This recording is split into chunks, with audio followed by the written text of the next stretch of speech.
Hello, namaste, annyeonghaseyo, hola, privyet. To create today's art, gather a cutting mat, soft cardboard, color papers, or plain papers that you can paint with acrylics. Additionally, gather a stick, glue, paper knife, scissors, pencil, and eraser.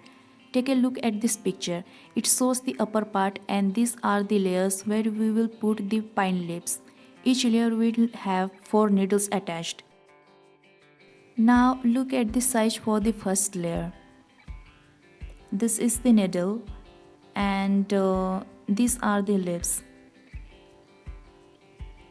The size of the needle is 6 cm, and for the leaf use a 13.2 cm paper, dividing it into 4 equal parts of 3.3 cm each. For example, if this paper is 13.2 cm long, each part will be 3.3 cm. Also, I forgot to mention that the proper size of the paper for leaf is 13.2 cm by 10.3 cm.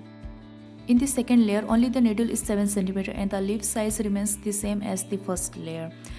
For the third, fourth and fifth layers, use an 8 cm needle and use 14 cm paper for the leaves. Divide it into 4 equal parts, so each part is 3.5 cm.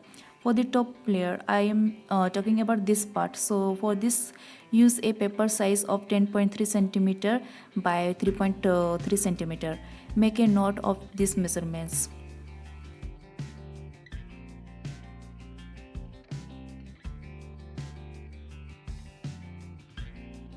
When you cut the soft cardboard for the needle, go for a paper knife. Using scissors might cause the cardboard to bend. Now take a colored paper and split it into 4 parts, each measuring 3.3 cm in length. Here's a helpful tip. When cutting paper in the same way, it's quicker to take several sheets and cut them together. This will save your time. By the way, cut the edge of the paper into thin strips, aka fringes. Now grab a needle and use glue to wrap the fringed paper around it. Tilt the needle as you wrap the paper with glue to ensure a neat finish. Otherwise, it might gather in one spot. But don't cover the entire needle.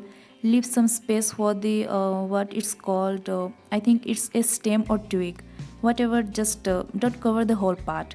Then use the same color paper and cover the stem part. So like this, you have to make the pine leaves.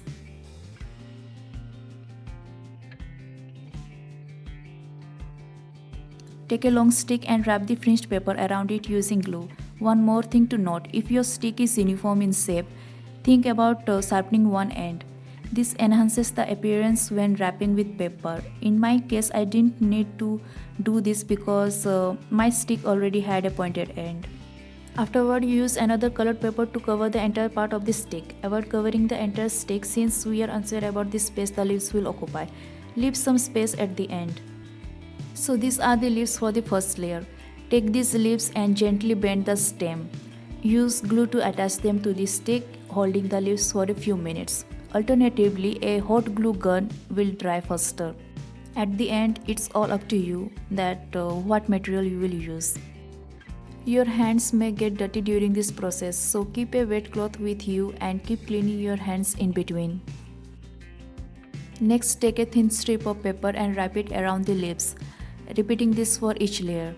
Measure the stick according to your container and then cut the rest part of the stick. Use thermocol to support the tree inside the container. Cover it with colorful paper and glue the outer parts of the leaves. Add small pieces of thermocol to create a snowy effect. If you have some decorative items, then you can decorate it by yourself. I hope the video helps you understand. After creating this video, I'm quite tired. I wanted to share more, but I can't go on. I will take a break after uploading the video. Dealing with a bit of back pain today, so let's